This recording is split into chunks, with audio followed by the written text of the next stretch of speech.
जय श्री कृष्ण। हूँ भारती शिंगाड़ा अनेरी वानगीमां आपनुं हार्दिक स्वागत है। तो चलो आज बनावीशुं आपणे खांडवी बाईस। तो चलो बनावीए। अहींया जो आपणे खांडवी बाईसनी सामग्री बधी तैयार है। तो मैं अहींया एक बाउल लीधो छे चणानो लोट। तो चणाना लोटने तमारे पहेला चाळी नाखवानो छे એટલે અંદર જે ગાંઠા હોય એ બધા एकदम मस्त रीते चढ़ाई जाए। एनी सामे मैं पोणो कप लीधुं छे दही। तो एनी सामे दही पोणो कप लेवानुं छे ने अहींया मैं पाणी लीधुं छे। तो पाणी आमां केटલું જોઈએ છે હું તમને કહીશ। આ માપ પ્રમાણે તો છે ને આ 2 બાઉલ પાણી લેવું પડે ને એ પોણો બાઉલ દહીં લેવું પડે। એક બાઉલ લોટ હોય ને તો એટલે मैं પાણી આ લીધું છે તમને બતાવતી જઈશ। અહીં એક વાટકી મેં તેલ લીધું છે। તો તેલ વઘાર માટે લીધું છે, એ આપણે વઘારમાં જ જોશે। અહીંયા મેં 2 ચમચી રાઈ જીરું મિક્સમાં કરીને લીધા છે। એક લીમડાની તીરખી લીધી છે અને આ બધા પાન છૂટા કરી નાખ્યા છે। પછી મેં અહીંયા હિંગ લીધી છે। તો હિંગ તે અડધી ચમચી લીધી છે। અહીંયા મેં 2 તીખા મરચા જે ઓલી સુરતી તીખી મરચી આવે એ મેં લીધી છે ને એને આપણે ખાયણી દસ્તાથી અચકચરા કરી નાખ્યા છે। અને આને આપણે આ બનાવીએ ગ્રેવી લોટ ડોઈએ ત્યારે જ નાખવાનું છે અને આને આપણે ગાળી નાખવાનું છે એટલે તીખાશ છે એમાં આવી જશે। બધા મરચા અંદર જાય એવી રીતે નથી કરવાનું। અહીંયા મેં કોથમરી લીધી છે તો એ ગાર્નિશિંગ માટે લીધી છે। અડધી ચમચી હળદર લીધી છે અને મીઠું મેં સ્વાદ પ્રમાણે, તો આપણે જેમ જોઈએ એમ મીઠું નાખશું। તો અહીંયા મેં એક વાસણ લીધું છે, એમાં આપણે પહેલા ચણાનો લોટ એડ કરીશું। હવે આપણે એમાં જે દહીં લીધું હતું એ દહીં એડ કરવાનું છે। ત્યાર પછી આપણે આને બીટર મશીનથી આ રીતે બીટી લેવાનું છે। આમાં એક પણ ગોળી ન રહે એ પ્રમાણે તમારે આને ફેટવાનું છે ને એનું ધ્યાન રાખવાનું છે। જો આ રીતે। હવે આપણે એમાં પાણી નાખવાનું છે। તો પાણી આપણે જે કપ લીધો તો પોણો કપ દહીંનો, તો અત્યારે આપણે 1 કપ નાખીએ છીએ। જો પછી જરૂર પડશે તો આપણે નાખવાનું છે। કેટલું જાડું ને કેટલું પાતળું રાખવું છે હું તમને બતાવતી જઈશ। આમાં આ રીતે બધો લોટને પહેલા ચારે બાજુથી ને ભેગો કરી લેવાનો છે। પછી એક જ આટે આ રીતે એને ફીણવાનું છે। જો પણ આ ગોળી છે ને પેલા બધી ભાંગી જશે એ રીતે। પછી આમાં શું શું મસાલો કરવો છે હું તમને બતાવું છું। હજી આમાં પાણીની જરૂર પડશે એટલે આપણે હજી એક બાઉલ ભરીને પાણી એમાં એડ કરીશું। તો જો 2 બાઉલ મેં પાણી નાખ્યા છે, પોણો બાઉલ મેં દહીં નાખ્યું હતું, 1 બાઉલ આપણે ચણાનો લોટ હતો, એનું પરફેક્ટ માપ છે। હવે આપણે એમાં જે મસાલા લીધા હતા એ નાખવાના છે। તો આપણે હળદર લીધી હતી એ એડ કરીશું। પછી મીઠું છે તો મીઠું આપણે સ્વાદ પ્રમાણે નાખવાનું છે। અત્યારે હું નાની 1.5 ચમચી નાખું છું। ત્યાર પછી હિંગ, તો હિંગ આપણે આ લોટ ડોઈએ ત્યારે જ નાખી દેવાની છે, વઘારમાં નથી નાખવાની। ત્યાર પછી આપણે આ મરચા, તો તીખા મરચા તમે આમાં નાખશો એટલે તીખાશ બધી આમાં આવી જશે। હવે આને એક જ આટે આપણે આ રીતે ફીણી નાખવાનું છે।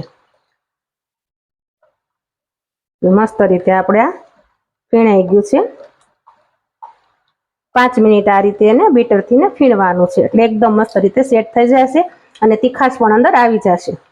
જો આપણે ચણાનો લોટ ડોવાનો તો એ મસ્ત રીતે ડોવાઈ ગયો છે ને સેટ પણ થઈ ગયો છે। અહીંયા મેં વાસણ ગરમ કરવા ધીમા ગેસે મૂકી દીધું છે। તો હવે આપણે એને આ જે ઝીણી ગળણી આવે જાળી આપણે એ મૂકીને આપણે એમાં ગાળીને નાખવાનું છે। એટલે હું કે એમાં મરચાં ને એવું આપણે નાખ્યું છે ટુકડા કરેલું, એ બધું આમાં રહી જશે અને તીખાશ એની આવી જશે। જો આ રીતે તમે ગાળીને નાખજો એટલે મરચાના ટુકડા એમાં નહીં આવે। પછી આ રીતે આપણે ચમચો ફેરવી દેવાનો છે એટલે બધો એમાંથી લોટ ગળાઈ જશે અને તીખાશ પણ એમાં આવી જશે મસ્ત રીતે। હવે આપણે એને ફાસ્ટ ગેસ કરીને આપણે એને હલાવવાનું છે। તો આ રીતે આપણે એને બીટર મશીનથી એક જ આટે હલાવવાનું છે એટલે હમણાં મળશે ઘાટું થવા। તમે થોડીક વાર આને આવી રીતે હલાવો મશીનથી એટલે મસ્ત રીતે ઘાટું થઈ જશે।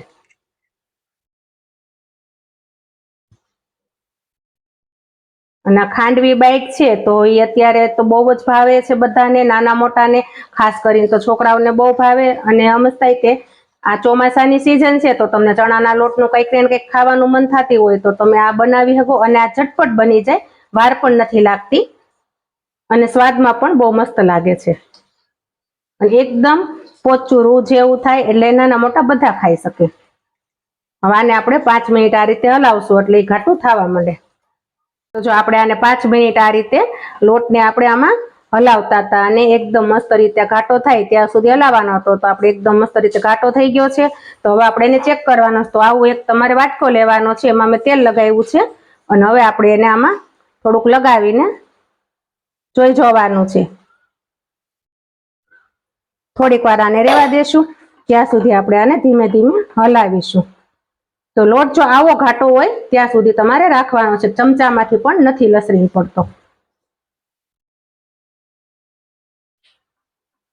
હવે આપણે આને ગેસ બંધ કરી દેવાનો છે. તો હવે બંધ ગેસ ઉપર આપણે આને 2 મિનિટ આમને હલાવવાનું છે, કારણ કે ગેસ તો આપણો ગરમ હોય અને વાસણ પણ આપણું હજી ગરમ જ હોય છે, એટલા માટે. તો વરાળ હોય એ બધી વરાળ નીકળી જશે તમે આ રીતે હલાવશો ને એટલે. જો મસ્ત રીતે આ રીતે આપણે વરાળ નીકળે છે અને લોટ પણ એકદમ મસ્ત થઈ ગયો છે અને લોટ પણ એકદમ લીસો થઈ ગયો. તમારે એક પણ આમાં ગોળી નથી પડી કે તમારે ગાંઠ પણ નથી થઈ લોટમાં. પણ ઘણા લોકો શું થાય કે આમાં ગાંઠ પડી જાય તો લોટ કાચો લાગે. તો હવે આપણે આમાં જોશું કે જો આપણે આ ઠરવા મૂક્યું હતું તો આપણું બેટર કેવું થઈ ગયું છે. તો આ રીતે આપણે એને ધીમે ધીમે આમ ઉખેડવાનું છે. તો આ રીતે ઉખડવા માંડ્યું છે. એટલે હવે આવો લોટ થાય એટલે આપણે લઈ લેવાનું છે. તો આપણે આને એક થાળીમાં ઢાળી દેવાનું છે. આપણે અહીંયા એક ડીશ લઈ લીધી છે, એમાં આપણે આ બધું બેટર કાઢી નાખશું આ રીતે.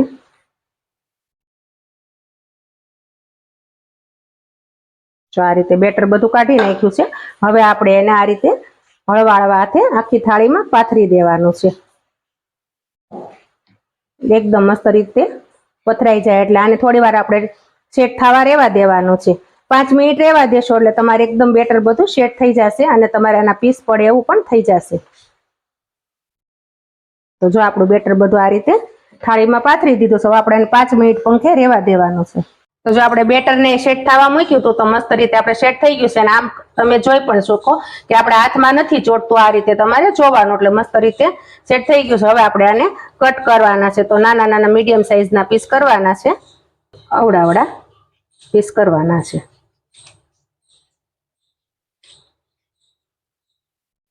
જો બેટરને આ રીતે તમે ઠરવા મૂકશો એટલે મસ્ત રીતે સેટ થઈ જશે અને છરીમાં પણ ચોટતું નથી અને હાથમાં પણ નથી ચોટતું. તમારે ચેક કરી લેવાનું. અને તમે આ રીતે વઘાર્યા વગર પણ ખાશો ને તો પણ મસ્ત લાગે છે. આ સ્વાદમાં બહુ મસ્ત લાગે છે. હવે આને આ રીતે આપણે સાઈડમાંથી આમ છરી વડે ઉખેડી લેવાનું છે. પછી તમે આ રીતે બધા પીસને ઉખેડી નાખવાના છે. જો જોવામાં જ તે આપણું પીસ કેટલું મસ્ત લાગે છે અને આમ એકદમ પોચું પણ છે અને ફૂલી પણ ગયું છે. આપણે આમાં સોડા પણ નથી નાખ્યા તો પણ ફૂલી ગયું છે. હવે આપણે અહીંયા વાસણ મૂક્યું છે તો વાસણને આપણે પેલા ગરમ કરવા મૂકી દઈશું. વાસણ ગરમ કરવા મૂક્યું છે. હવે આપણે એમાં તેલ પણ એડ કરી દેવાનું છે. તેલ ગરમ થશે પછી જ વઘાર કરવાનો છે. ત્યાં સુધીમાં આપણે આ બધા પીસને અલગ અલગ છૂટા પાડી દઈએ. તેલ ગરમ થશે ત્યાં જો આ રીતે તમે. અને ખાસ કરીને તો ચોમાસાની સિઝનમાં તો બહુ જ મજા આવે ખાવાની અને ગરમા ગરમ નાસ્તામાં પણ આ ચાલે છે.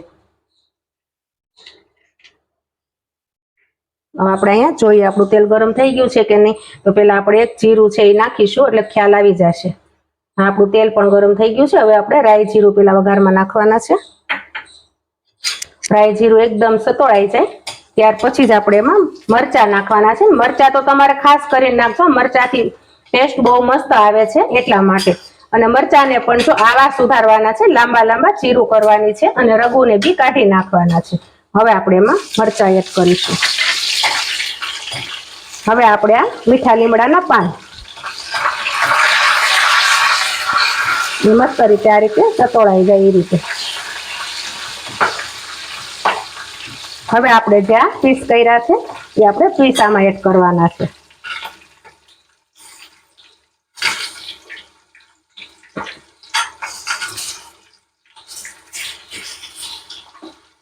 જો તમારે ડીશમાં પણ નથી ચોટતું, તમે વ્યવસ્થિત રીતે આને બનાવેલું હોય તો ડીશમાં પણ નહીં ચોટે અને બહુ મસ્ત આના પીસ થશે. અને લોટ પણ આપણો ચડી જાય છે, કાચો નથી રહેતો. જો તમે જોઈ શકો છો આપણી ડીશ પણ એકદમ ચોખ્ખી જ છે. હવે આપણે એને હલાવી લેશું એટલે આપણે બધો વઘાર ઉપર નીચે ચોટી જશે એમાં આ રીતે.